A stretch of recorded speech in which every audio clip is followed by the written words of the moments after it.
Yes guys. This is a new epic and interesting video, where I'm gonna show you an image that has two possible interpretations. Yup. Some people can see a dog. And others see a bird.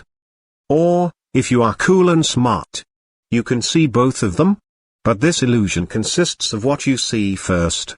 So, here we go.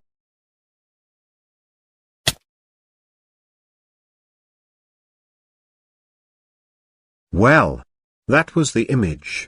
Which figure did you see first? Okay. Now, for watching this whole video, take this extra picture that also has two interpretations. Tell me in the comments what can you see, or what did you see first?